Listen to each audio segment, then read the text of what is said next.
Spy Hunter Super Sprint, a compilation of two classic Midway arcade games in one convenient Game Boy Advance cartridge from DSi Games. Haven't seen much in terms of reviews and other things regarding this compilation cartridge, so here's my 2 cents. With this Game Boy Advance cartridge, you've got two driving games in the form of the overhead racing game Super Sprint, where you race against 3 other racers in a number of tracks, as well as the action spy thriller driving game Spy Hunter, where you kill off enemy agents, encounter forks in the roads that lead to different challenges, and acquire upgrades such as oil slicks and smoke screens to aid you in your mission to kill everybody. But not the civilians, you don't get points for that. On the surface, things look good. Both games for the most part look as close to being dead ringers for the arcade originals as you could get with the Game Boy Advance. Aside from the obvious cropping due to reduced screen resolution, you could recognize most if not all of the elements of the games, as visually and audibly both games seem to have been ripped from the arcade source and planted onto the GBA, with not a loss of detail or sound quality. Aside from the omission of certain bits of music here and there, including a rather notable theme associated with Spy Hunter, presentation seems pretty solid for the most part. The cropping might be a bit of an issue with Spy Hunter since you've got even less visibility than what you get in the arcade game, but it's theoretically manageable. Again, on the surface, things look good.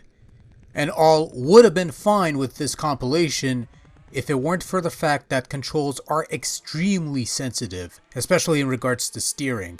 Look, porting games with steering wheel controls to a video game format with less flexible digital input like a gamepad or a joystick is never an easy thing. Some games manage to nail the formula, others not so much. This compilation is in the not so much category, primarily due to the steering, which feels super sensitive, as in Superman 64 sensitive, as in even one slight tap on the D-pad is enough to careen your vehicle off course in Spy Hunter, and trying to regain control is easier said than done, as in one slight tap on the D-pad is enough for you to pull off wheelies straight into a wall of fiery demise in Super Sprint, and trying to keep your car in one piece in Super Sprint wasn't an easy task to begin with, but you had good control over your car in other versions of Super Sprint.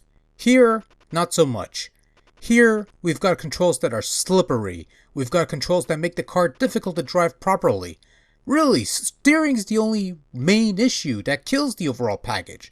The buttons work fine. Shifting gears work fine. Steering is overly sensitive, even more so than most home conversions of these games on lesser consoles, and those worked better. And it's really unfortunate because were it not for the sensitive D-pad controls, you could have had a sweet deal with two classic driving arcade games. But the steering is what ruins the deal.